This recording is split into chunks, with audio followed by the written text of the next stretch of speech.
하나님 말씀 마가복음 13장 28절로 37절입니다. 다 찾으시면 아멘하시겠습니다. 우리 다 같이 합독하겠습니다. 무화과 나무의 비유를 배우라. 그 가지가 연하여지고 잎사귀를 내며 여름이 가까운 줄 아나니 이와 같이 너희가 이런 일이 일어나는 것을 보거든 인자가 가까이 곧 눈앞에 이른 줄 알라. 내가 진실로 너희에게 말하노니 이 세대가 지나가기 전에 이 일이 다 일어나리라. 천지는 없어지겠으나 내 말은 없어지지 아니하리라. 그러나 그 날과 그때는 아무도 모르나니 하늘에 있는 천사들도 아들도 모르고 아버지만 아시느니라. 주의하라, 깨어있으라. 그때가 언제인지 알지 못하니라. 가령 사람이 집을 떠나 타국으로 갈 때에 그 종들에게 권한을 주어 각각 사물을 맡기며 문지기에게 깨어있으라 명함과 같으니 그러므로 깨어있으라. 집 주인이 언제 오는지 혹 저물 때일는지 밤중일는지 밤 때일는지 새벽일는지 너희가 알지 못하니라. 그가 후련히 와서 너희가 자는 것을 보지 않도록 하라.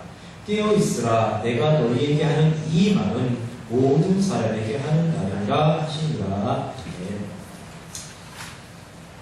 우리나라에는 참으로 많은 교회가 있고 참으로 많은 목회자가 교회에서 사역하고 있습니다. 그리고 매일매일 참으로 많은 설교가 쏟아져 나오고 있습니다. 우리 모두가 말씀의 홍수 시대를 살아가고 있다고 해도 결코 과언은 아닌 것 같습니다. 그런데 말씀을 전하는 목사님들마다 다 똑같이 하시는 말씀이 하나 있습니다. 그것은 자신은 늘 하나님의 진리만을 선포한다는 표현입니다.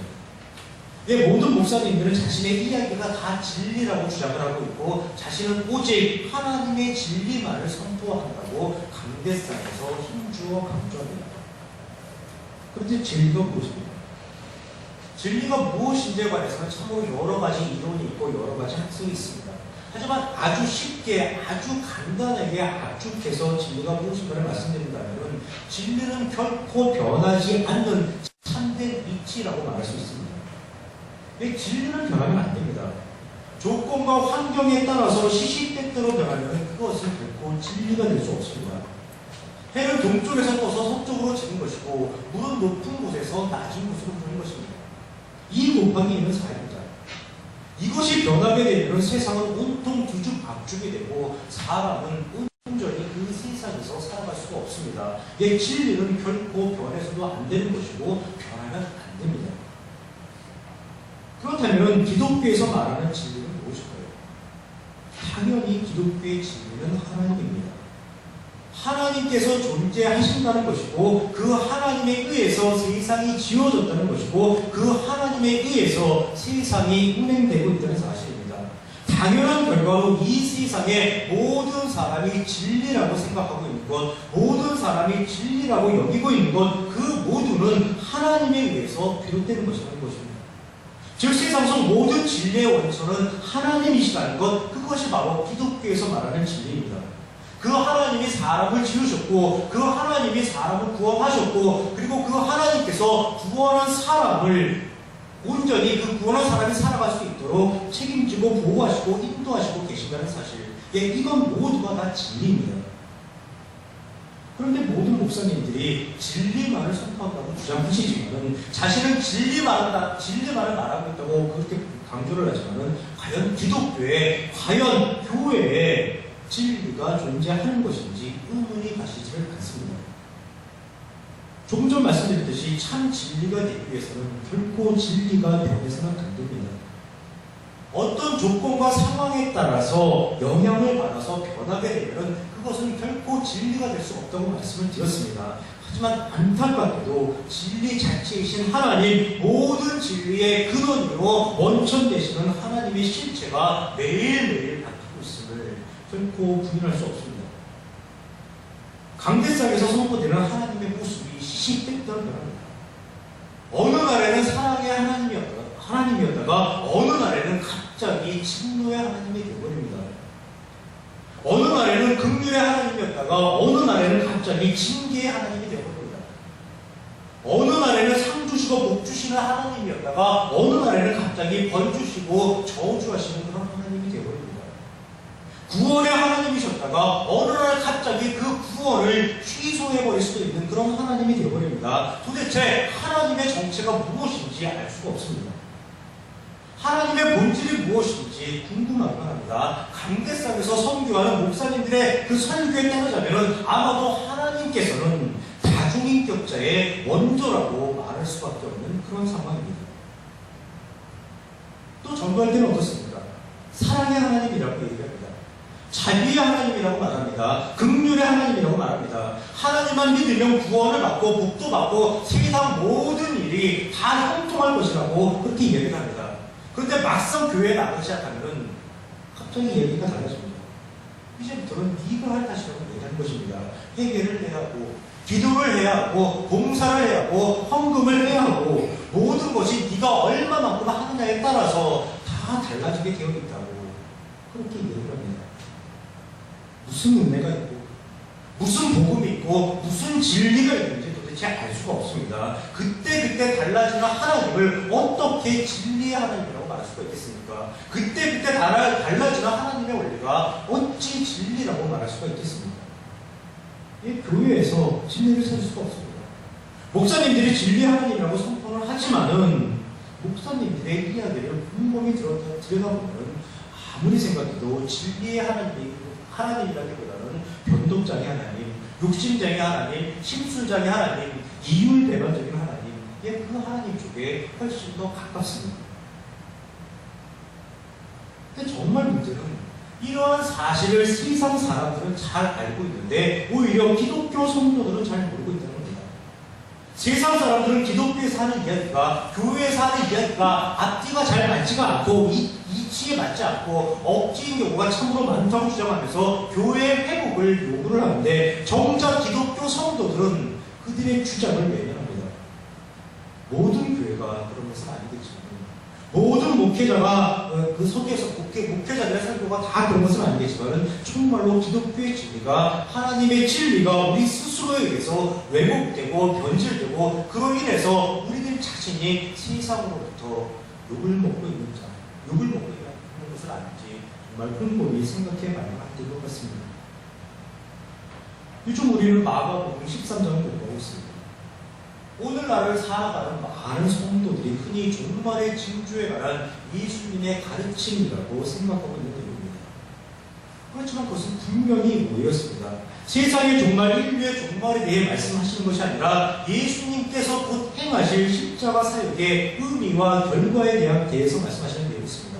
사람들 스스로는 죄에서 벗어날 수 있는 수단과 방법이 결코 없기 때문에 나 예수 그리스도가 왔다는 선포였고 나의 십자가 사역으로 인해서 너희 모두가 성도로 변화될 것이라는 그런 선언이었습니다. 그 선포를 하시면서 예수님께서 당부하신 말씀이 무엇이었습니까?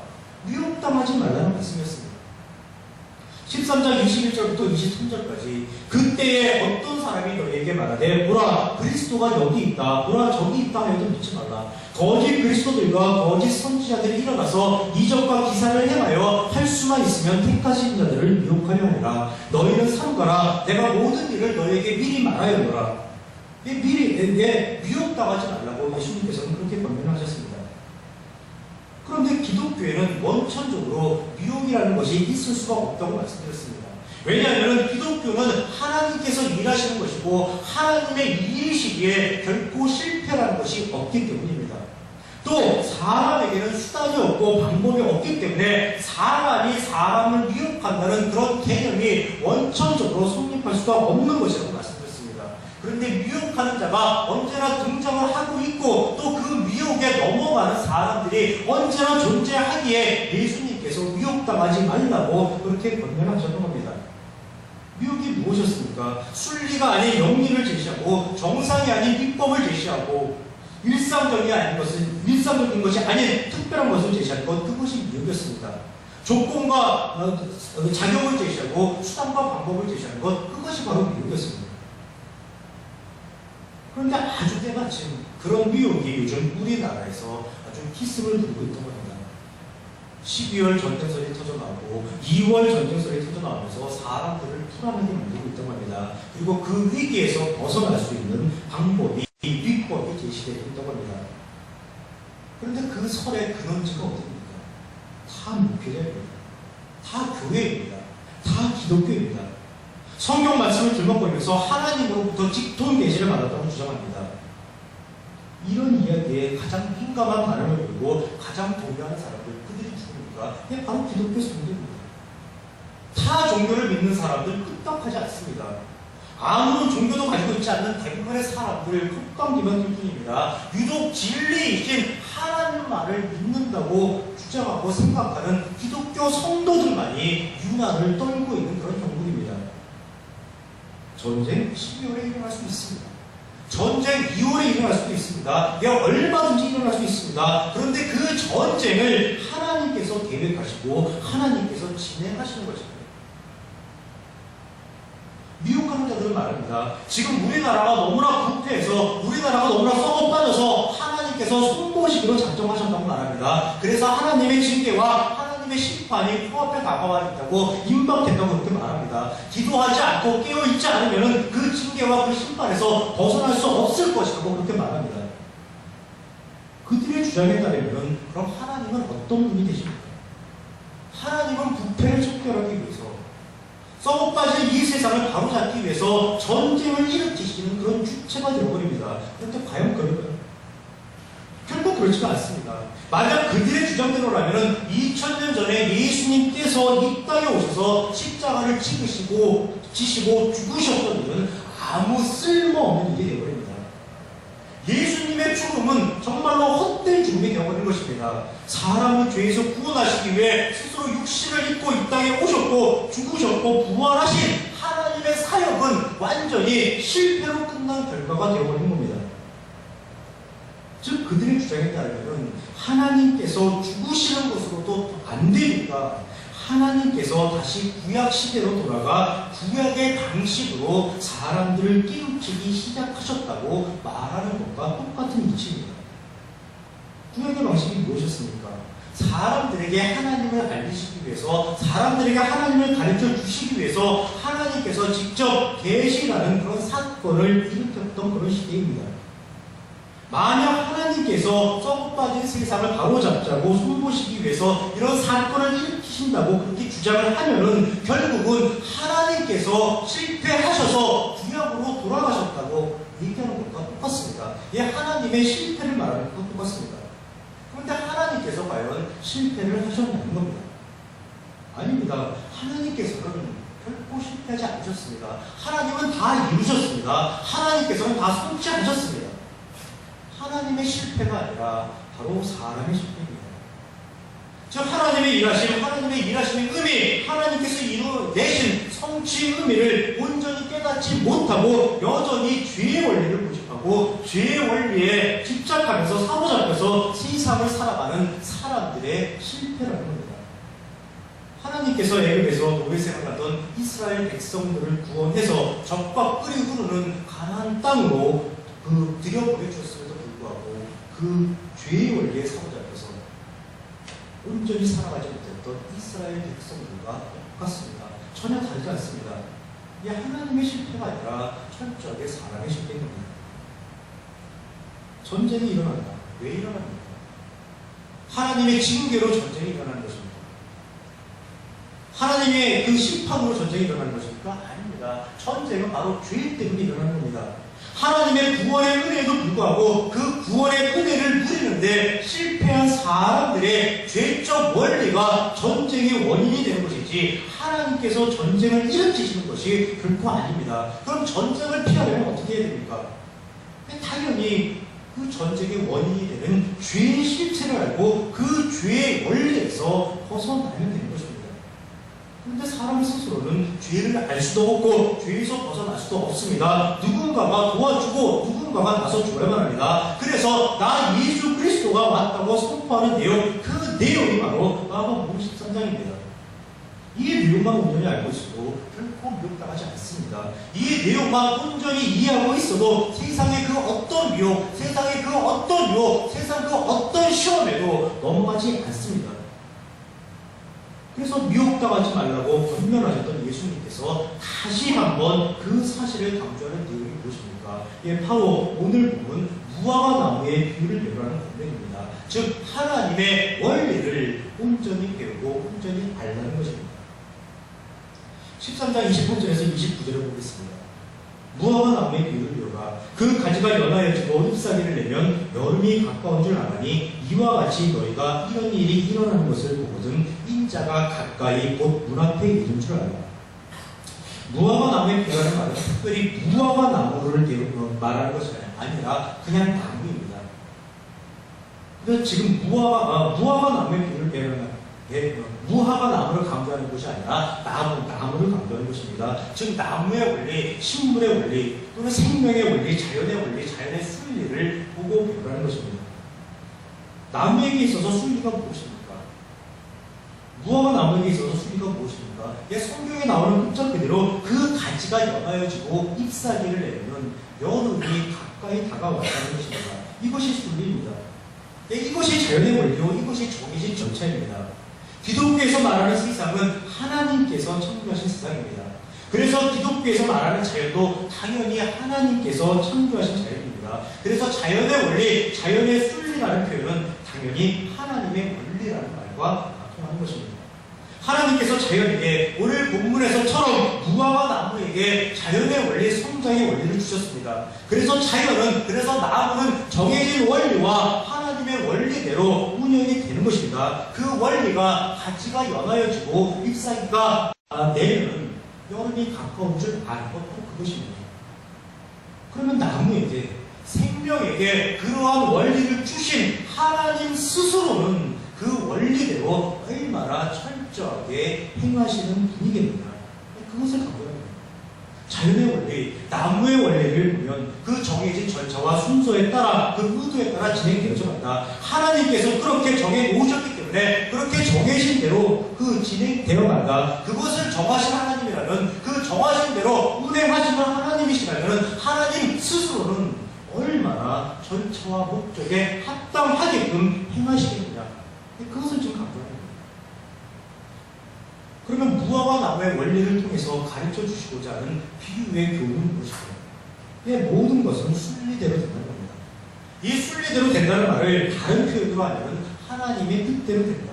하나님의 계획대로 된다. 하나님께서 말씀하신 대로 된다. 하나님께서 정하신 대로 된다. 하나님께서 약속하신 대로 된다. 그런 뜻입니다.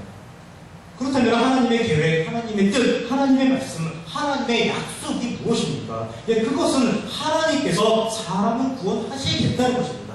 사람을 죄에서 풀어주셔서 자유와 정의와 인자와 긍휼이 넘치는 그런 세상에서 사람을 살아갈 수 있도록 해주시겠다는 겁니다.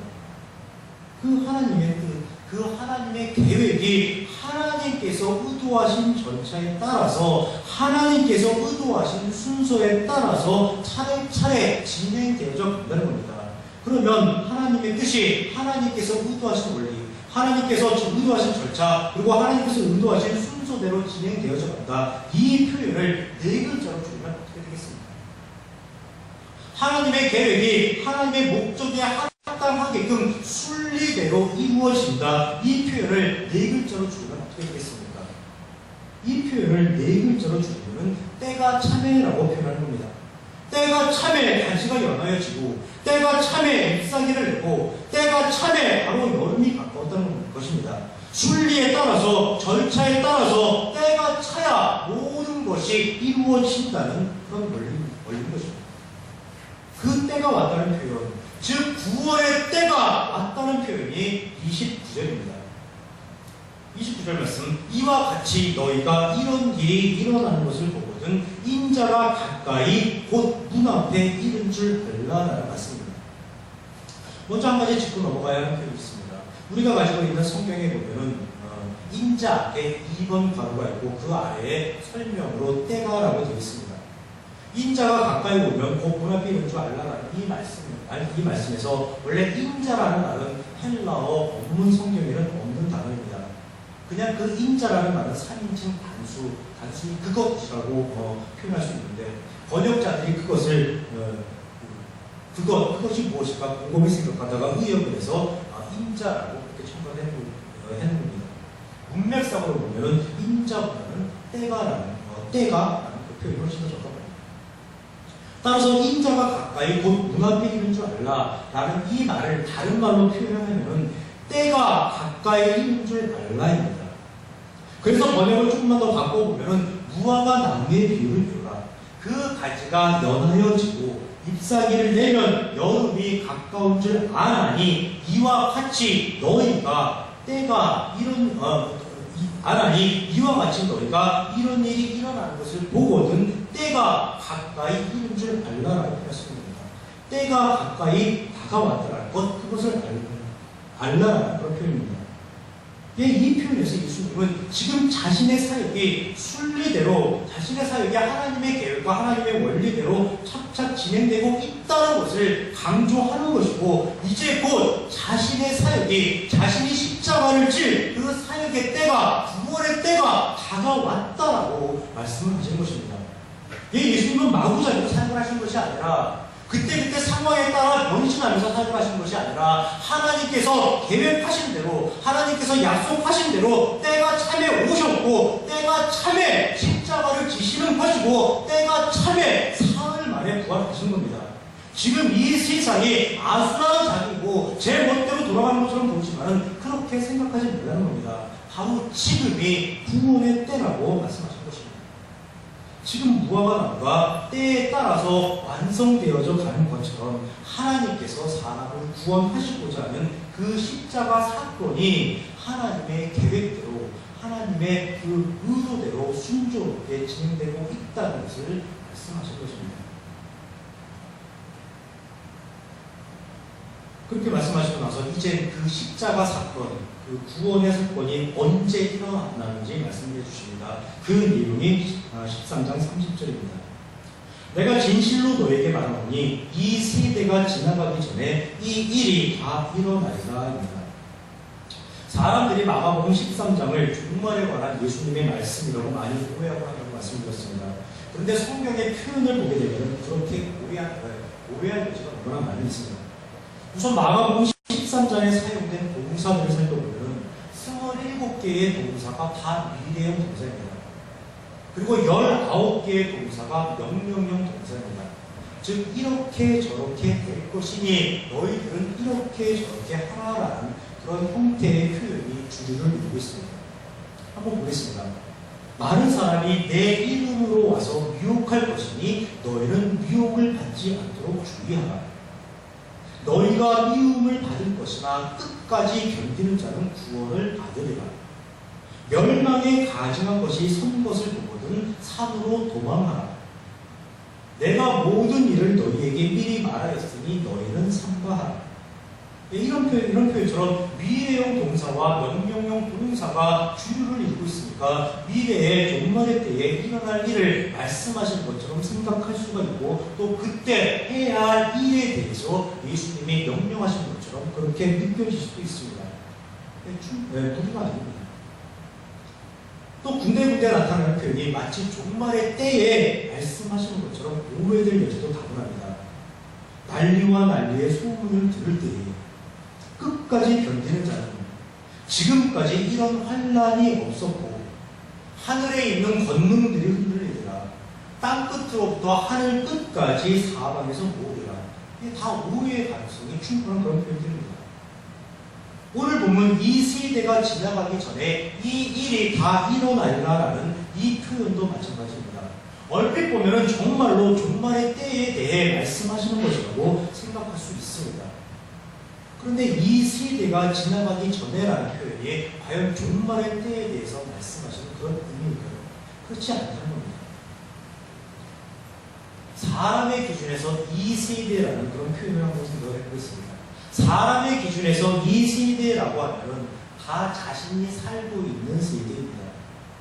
김유신 장군이 이 세대라고 말씀을 하셨다고 하면 신라 시대를 말하는 것이고 강감찬 장군이 이 세대라고 말을 했다고 하면 강감찬 장군이 살고 있는 고려시대를 말하는 것이고 이수진 장군이 이 세대라고 말씀을 하셨다고 하면 조선시대의 임진왜란을 겪는 그 세대, 바로 그 세대입니다. 이 사람을 기준으로 해서 이 세대라고 하면은 모두가 자신이 살고 있는 세대입니다. 그래서 많은 사람들은 이 세대라는 성경적 표현을 모두 자신이 살고 있는 그런 세대라고 생각을 하고 모두가 자신의 세대에 종말이 일어날지 모른다고 그렇게 걱정을 했던 것입니다. 그런데 예수님께서 말씀하시는 이 세대가 과연 그런 의미이겠냐는 겁니다. 예수님은 누구십니까? 바로 육신을 입고 이 땅에 오신 하나님이십니다. 그럼 하나님의 관점에서 이 세대가 무슨 의미인지를 생각해 봐야 합니다. 한번 여쭤보겠습니다. 하나님에게도 세대가 있습니까? 하나님에게도 특별한 시대가 있습니까? 하나님에게는 세대가 없습니다. 하나님에게는 어떤 시대도 없습니다. 왜냐하면 하나님은 태초부터 영원까지 시간과 공간을 초월해서 존재하시는 분이시기에 하나님에게는 세대라는 개념이 성립할 수가 없습니다. 또한 시대라는 개념도 적용이 될 수가 없습니다. 그럼 이 세대는 무엇을 가리키는 표현인가요? 여기서 이 세대는 하나님의 관점에서 하나님의 기준에서 구분하는 사람의 세대입니다. 그럼 하나님은 사람의 세대를 어떻게 구분을 할까요? 태초에 하나님께서 사람을 지으셨습니다. 그때는 무슨 세대라고 표현할 수 있을까요? 예, 그때는 바로 죄 없는 세대입니다. 사람이 선악을 알게 하는 나무의 열매를 먹고 주인이 되었습니다. 이때는 그럼 무슨 세대가 됩니까? 예, 바로 죄의 세대입니다. 예수님의 십자가 사역으로 사람이 죄에서 구원을 받았습니다. 그럼 이때는 또 무슨 세대가 된 것입니까? 예, 바로 죄 없는 세대가 됩니다. 그렇다면 내가 진실로 너희에게 말하노니 이 세대가 지나가기 전에 이 일이 다 일어나리라. 예수님의 이 말씀은 무슨 뜻입니까? 예, 무화과 나무가 때가 참에 변화되어 가는 것처럼 하나님께서 사람을 구원하시고자 하는 그 구원의 때가 다가왔고 그 구원이 바로 죄의 세대에 이루어진다고 말씀하신 것입니다. 이게 너무나 당연합니다. 죄인의 세대에 죄인을 구하기 위해서 예수님의 십자가 사역이 이루어진다. 그 표현입니다. 죄인의 세대에 죄인을 구하기 위해서 나 예수가 지고 너희들의 죄를 대속할 것이다. 그 표현이 된 것입니다. 다른 말로 표현하면 결국 너희들은 나로 인해서 모두 구원을 받을 것이다 라는 그 선언이 된 것입니다. 예수님 당시의 사람들도 그리고 오늘날을 살아가는 사람들도 다 이 세대라는 말을 다 오해했습니다. 이 세대를 죄인들의 세대, 죄인의 세대라고 생각하지 않고 언제나 자기의 세대, 자기가 살고 있는 세대라고 생각을 했습니다. 그래서 이 세대가 끝장난다는 것입니다. 예수님 당시 사람들도 그랬고 또 오늘날을 살아가는 사람들도 다 모두가 자신의 세대에 종말이 온다, 끝장난다. 사실은 오해를 하는 것입니다. 항상 미혹이 넘치고 있다고 했습니다. 그 미혹 중에서 가장 대표적인 것은 무엇입니까? 아마도 왜곡된 종말을 볼 것입니다. 종말은 죄의 종말을 의미하는 것인데 종말 자체를 세상의 종말, 인류의 종말, 그리고 지구의 종말이라고 그렇게 생각하는 것, 그것이 바로 왜곡된 종말입니다. 이 왜곡된 종말의 특징이 무엇입니까? 왜곡된 종말을 주장하는 사람들이 언제나 강조하는 것이 무엇입니까? 바로 이 세대의 종말이 온다는 것입니다. 이 세대의 종말이 온다라고 얘기하는 것입니다. 종말이 지금 눈앞에 다가와 있어. 종말이 지금 눈앞에 임박해 있어. 언제나 이렇게 얘기하고 언제나 이것을 강조합니다. 그러면서 하는 말, 시간이 없다. 우물거릴 시간이 없으니 빨리 정리해라.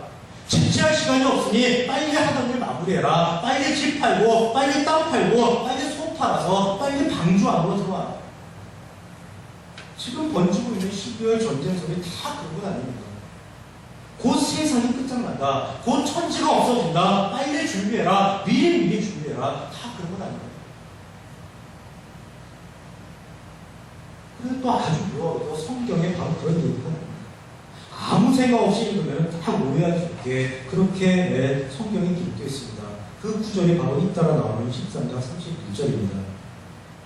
천지는 없어지겠으나 내 말은 없어지지 아니하리라라는 예수님의 말씀입니다. 사람들은 이 말을 어떻게 이해합니까? 천지는 없어진다. 그러나 내 말은 없어지지 아니한다. 다 이런 식으로 받아들입니다. 그래서 이 내용을 종말의 내용이라고 생각을 하고 스스로 두려움을 더 키우고 합니다. 그러나 이 말씀은 우리가 아주 일상적으로 자주 쓰는 그런 표현의 방식입니다. 아주 오래전 제가 직장 생활을 할 때입니다. 그때는 뭐 교회도 나가지 않았었습니다. 그 무렵 저는 매주 토요일에는 아내에게 늘 용서를 구하는 그런 하루를 보냈습니다. 왜냐하면 흔히 불금이라고 얘기를 하죠. 불타는 금요일. 이 불타는 금요일을 직장 동료들과 어울려서 술 마시고 당구 치고 노래방 가고 그때 재미있게 놀다 보니까 항상 토요일 새벽에 고주망태가 되어서 집으로 돌아오고 했기 때문입니다. 당연히 주말을 끙끙 앓으면서 헛되이 보내는 게 다반사였습니다. 아내는 당연히 화를 내는 것이고 저는 그런 아내에게 사죄할 수밖에 없습니다. 용서를 구할 수밖에 없습니다. 그때 어떻게 용서를 구합니까? 내가 다시는 금요일에는 술 마시지 않을게. 금요일 저녁에는 언제나 빨리 들어올게. 어떤 일이 있어도 맨 정신에 돌아올게. 내가 이 약속을 어기면 소문 간다. 내가 이 약속을 지키지 않으면 오늘부터 나는 먹는 겁니다. 무슨 일이 있어도 하늘이 반쪽 나는 한이 있어도 천지가 없어지는 한이 있어도 이 약속만큼은 꼭 지킬게. 그러니 화풀어 각서라도 쓸게. 이렇게 용서를 구하는 겁니다. 지금 예수님의 말씀이 바로 그런 의미입니다. 앞에서 뭐라고 말씀하셨죠? 죄인의 시대에, 죄인의 세대에 죄인을 구원하기 위해서 나 예수가 십자가를 질 것이고 너희들의 죄를 대속할 것이다. 내가 너희들을 다 구원할 것이다. 라고 그렇게 말씀을 하셨습니다. 그 말씀이 반드시 이루어진다는 것입니다. 하늘의 반쪽이 나도 천지가 없어지는 한이 있어도 나의 약속, 나의 선포, 나의 선언은 반드시 이루어진다는 예수님의 다짐이 되는 것입니다. 제자들을 향한 예수님의 맹세가 되는 것입니다. 너희들은 천지가 없어진다는 것을 상상이나 해봤느냐? 예수님 제자들이 물었습니다. 제자들이 대답합니다. 천지가 없어지는 그런 일이 어떻게 세상에 일어날 수가 있습니까? 예수님 대답하십니다. 그래 맞아. 천지가 없어지는 일은 세상에 없을 거야. 그런데도 혹시나 세상이 없어지고 천지가 없어지는 그런 일이 벌어지더라도 내 말은 없어지지 아니할 거야. 천지가 없어질지언정 내가 말한 구원의 약속, 구원의 선포는 반드시 이루어지고 말 거야. 예수님의 강림 사건, 예수님의 십자가 사건, 예수님의 부활 사건, 내가 구원하려고 하는 이 사역의 확실한, 분명한 경고함, 그것을 선포하는 것, 그것이 바로 천지는 없어지겠으나 내 말은 없어지지 아니하리라. 이렇게 되는 것입니다. 계속해서 다음 구절을 또 보시겠습니다. 13장 32절입니다. 그러나 그날과 그때는 아무도 모르나니 하늘에 있는 천사들도 아들도 모르고 아버지만 아십니다. 사람들은 또 이 말을 또 오해합니다. 하나님께서 째째하게 하나님이 치사하게 혼자만 몰래 비밀을 간직하고 있고 혼자만 몰래 알고 있다고 그렇게 오해를 합니다. 그런데 그런 의미가 아니라는 겁니다. 성경을 읽다 보면 각각의 구조가 이야기가 참으로 난감하고 또 각각의 구조가 오해를 살만한 그런 구조들이 많이 나옵니다.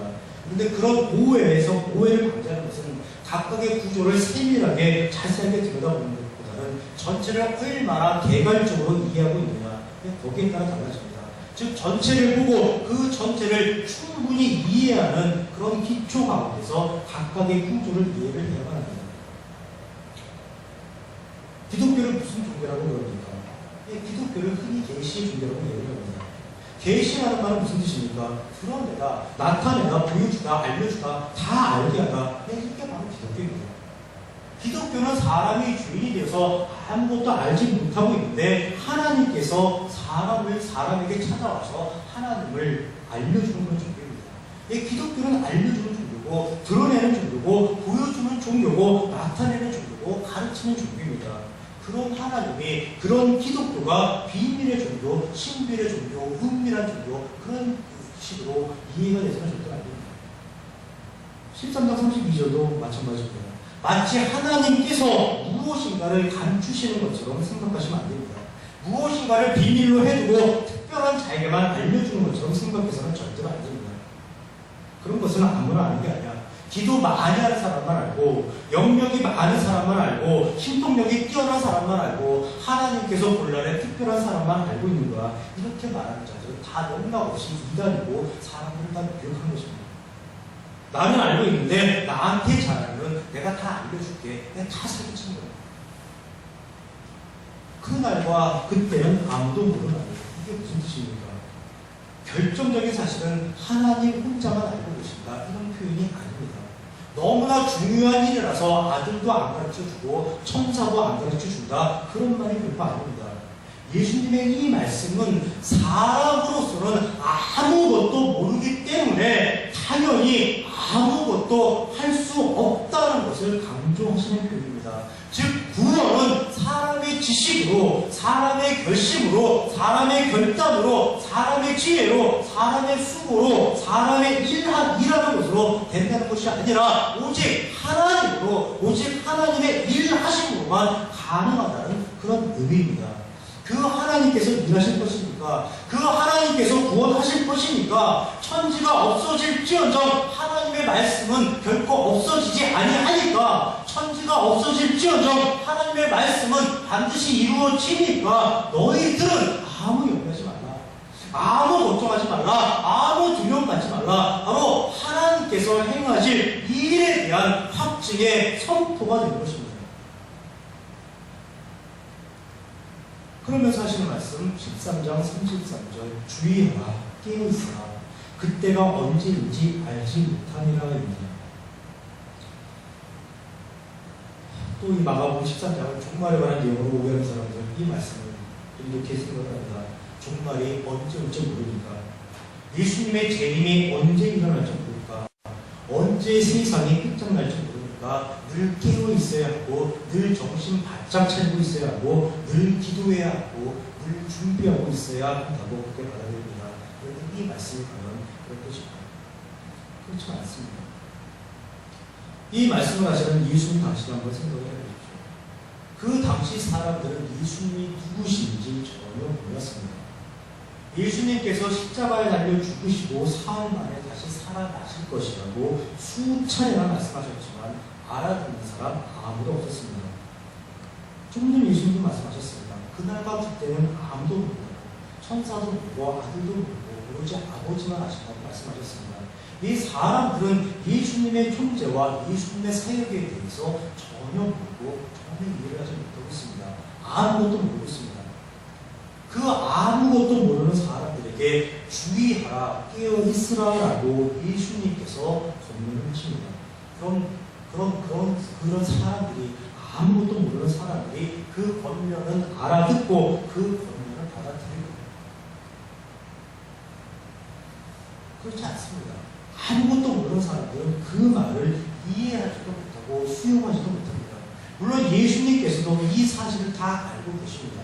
사람들의 한계를 다 알고 계십니다. 이런 예수님께서 주의하라, 깨어 있으라라고 말씀을 하셨습니다. 그 말씀을 하실 때 사람들이 정말로 주의하고 깨어 있을 것으로 예수님은 기대를 하셨습니다. 전혀 기대하지 않습니다. 따라서 이 말씀의 포인트는 주의하라, 깨어 있으라가 아니라 그 때가 언제인지 알지 못함이라입니다. 사람들로서는 구원의 날과 구원의 때를 알지 못한다는 것, 사람들로서는 하나님의 구원 사역에 그 어떤 역할도 스스로 할 수 없다는 것, 즉 사람에게는 아무 능력도 없고 아무 대책도 없고 아무 방법도 없다는 것, 그 사실을 강조하는 표현입니다. 즉 구원은 사람들의 문제가 아니라, 사람들이 해야 할 일이 아니라 바로 하나님께서 하실 하나님의 일이시라는 것을 선포하는 것입니다. 사람의 준비를 강조하는 것이 아니라 사람으로서는 얼마나 대책이 없는가를 강조하는 것이고, 그렇게 사람에게는 아무런 대책이 없기 때문에 그 한계를 아시는 하나님께서 전적인 하나님의 은혜로 사람을 구원하신다고 강조하는 그런 표현이 됩니다. 그런 이해의 기반에 대해서 13장 34절부터 37절을 보시면 됩니다. 가령 사람이 집을 떠나 타국으로 갈 때에 그 종들에게 권한을 주어 각각 사물을 맡으며 문지기에게 깨어있으라 명함과 같으니 그러므로 깨어있으라. 집 주인이 언제 오는지, 혹 저물 때인지, 밤중이든지, 다굴 때인지, 새벽이든지 너희가 알지 못하느라. 그가 호명이 와서 너희가 자는 것을 보지 않도록 하라. 깨어있으라. 내가 너희에게 하는 이 말은 모든 사람에게 하는 말이라 하시니라. 이 주인이 잠시 집을 비우게 되었습니다. 그래서 자신이 없는 동안에 여러 종들에게 각자 맡은 바 역할을 다 해줄 것을 그렇게 지시를 하고 탑으로 떠났습니다. 그런데 여러분, 주인이 떠나는 그 순간에 어떤 일이 벌어질 겁니다. 종들이 자차 역할 분담을 해서 각자 자신의 소임을 다 해낼까요? 그렇지 않습니다. 주인이 떠나는 그 순간에 바로 종들의 세상이 되어버립니다. 주인이 내가 언제 올지 모르니까 늘 조심하고 있어라, 깨어 있어라, 그렇게 신신당부를 했어도 주인 없는 동안에는 완전히 종들의 세상으로, 종들의 천하로 들어버린 겁니다. 그 종들이 제일 못 들어가는 그런 상황이 되어버린 것입니다. 우리 주변에서도 볼 수 있습니다. 선생님이 방과 후에 학생들과 함께 대청소를 하다가 잠시 자리를 비우셨습니다. 그 순간 학생들이 들고 있던 빗자루는 무엇으로 변합니까? 그냥 갑자기 칼자루로 변합니다. 그 순간 학생들이 들고 있던 수레바퀴는 무엇으로 변합니까? 그냥 갑자기 방패로 변화가 됩니다. 집에서도 마찬가지입니다. 아빠 엄마가 잠시 집을 비게 되었습니다. 그래서 아이들에게 열심히 공부하면서 집 잘 보고 있으라고 이야기를 하고 문을 나섰습니다. 그 순간에 집에 있는 아이가 집이 모자라는 게 무엇입니까? 바로 컴퓨터 전원을 켜는 겁니다. 바로 TV 리모컨을 찾는 것입니다. 성경에도 유사한 예가 있습니다. 마가복음 12장에서 한 사람이 포도원을 만들어서 세를 주고 탕으로 떠났습니다.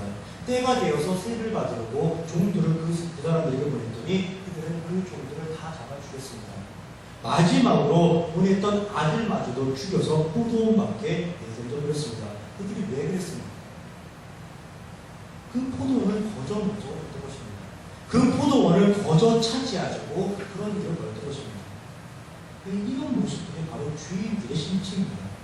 이런 모습이 바로 주인들의 본 모습입니다. 그런 주인들에게 예수님께서 주의하라, 깨어있으라라고 말씀하셨다고 해서 과연 그들이 알아듣고 행할 수 있느냐는 것입니다. 과연 그들이 알아듣고 행할 것이라고 기대하시면서 예수님께서 주의하라, 깨어있으라 그런 말씀을 하셨던 겁니다. 아닙니다. 그렇지 않습니다. 기대도 하지 않으셨고 바라지도 않으셨습니다. 왜냐하면 그들은 전혀 그렇게 행할 수 있는 존재가 아니기 때문입니다. 원래는 해야 하는데 그들은 해낼 수 없는 존재라는 것, 즉 아무 생각이 없고 아무 능력이 없고 아무 대책이 없는 그런 존재라는 것을 강조하는 표현이 되는 겁니다. 그런 그들에게 주인이 어떻게 온다고 기록하고 있습니까? 호련히 온다고 기록하고 있습니다. 13장 36절 그가 호련히 와서 너희가 자는 것을 보지 않도록 하라. 예, 호련히 옵니다. 또 이 표현을 주인이 몰래 비밀리에 살짝 불시에 갑자기 들이닥쳐서 그 종들이 잘하고 있나 잘 못하고 있나 이런 것을 판단하는 것으로 오해를 합니다. 그렇지 않습니다. 주인이 호련히 왔다는 표현은 종들의 상황이나 종들의 어떤 그런 처지, 종들의 행동과 관계없이 원래 주인의 계획대로, 원래 주인의 의도대로, 원래 주인의 약속대로, 원래 주인의 그 예정대로 왔다는 그런 표현이 된 것입니다. 그렇게 오신 분이 누구십니까? 바로 예수님이십니다. 예수님은 호련히 오셨습니다. 하나님의 계획에 따라, 하나님의 예정에 따라, 하나님의 약속에 따라 예수님은 호련히 오셨습니다. 죄로 인해서 불행하게 살아가고 있는 사람들은 그 죄에서 구원하기 위해 예수님은 호련히 오셨습니다. 사람들이 스스로 죄인일지도 모르고 그 죄에서 벗어날 수 있는 그 어떤 수단과 대책이 없기에 그들을 구원해서 자유와 평화와 안식을 주시기 위해 예수님은 호련히 오셨습니다. 그렇게 호련히 오셔서 십자가를 지시고 죽으시고 부활하심으로써 하나님의 계획과 하나님의 의도와 하나님의 목적을 다 성취하신 것입니다. 그리고 우리 모두는 다 그 예수님의 성취의 결과물이 된 것입니다. 오늘로써 마가복음 13장이 다 마무리가 됩니다. 오늘날 많은 사람들은 마가복음 13장을 종말에 관한 예수님의 말씀이라고 생각을 했지만 결코 그렇지가 않았습니다. 예수님께서 곧 행하실 십자가 살기에 관한 내용을 말씀하신 것이었습니다. 그런데 오늘날 우리가 오해한 것처럼, 마치 종말의 때라고 오해한 것처럼 당시 제자들도 예수님의 말씀을 오해했고 대제사장들과 서기관들 같은 기득권자들도 모두 예수님의 말씀을 오해했습니다. 제자들은 성전을 무너뜨리는 신호가 무엇인지, 로마의 식민 통치를 종식시킬 수 있는, 그리고 세상을 뒤엎을 수 있는 공격의 신호가 무엇인지 예수님께 물었었는데, 예수님의 대답은 제자들의 입장에서 전혀 알아듣지도 못하고 이해하지도 못하는 엉뚱한 대답을 드립니다. 그런데 그 대답이 기득권자들에게는, 그 예수님의 대답이 정말 세상을 뒤엎는 그런 공격 신호에 대해서 말씀하시는 것처럼 그 기득권자들은 생각을 하는 것입니다. 그런 제자들의 오해와 기득권자들의 오해가 이제 예수님을 십자가 죽음으로 몰아가는 것이고, 그 내용이 다음 주부터 살펴볼 14장부터 전개가 된 것입니다. 13장을 통해서 예수님께서 사람들에게 당부하신 말씀은 크게 세 가지만 들자면, 미혹받지 말라는 것, 무화과 나무의 비유를 배우라는 것, 그리고 깨어있으라는 것, 이렇게 세 가지였습니다. 그러나 당시 사람들은 이 말을 전혀 알아들 수가 없었고 당연히 행할 수가 없었습니다. 왜냐하면 그들 모두는 다 죄인이기 때문입니다. 그러나 우리는 하나님의 은혜로 구원받아서 이 말씀이 의미하는 바가 무엇인지를 다 이해하는 자들이고, 또 그렇게 행할 수 있는 자들입니다. 예수님께서 당부하신 말씀대로 미혹받지 말고 무화과 나무의 비유, 즉 하나님의 비유를 배우시고 하나님에 대해서 늘 깨어있는 그런 우리 담임 성도 되시길 주님의 이름으로 축원합니다.